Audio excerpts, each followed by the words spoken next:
আল্লাহ তুমি আমার গুনাহগার উম্মতকে বাঁচাও।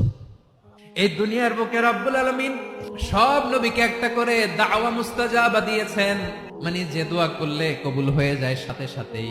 দুনিয়ার সব নবীরা ওই দোয়াটা দুনিয়ায় করে ফেলেছে। বিশ্বনবী বলবেন, আল্লাহ ওই স্পেশাল দোয়াটা দুনিয়াতে করি নাই, আজকে আমি তোমার দরবারে দাঁড়িয়ে কিয়ামতের দিন ওই দোয়াটা করছি। আল্লাহ আমার যে উম্মতের হৃদয়ে যাররা পরিমাণ ঈমান আছে, আমার একটা উম্মতকেও তুমি জাহান্নামে ঢুকাতে পারবা না।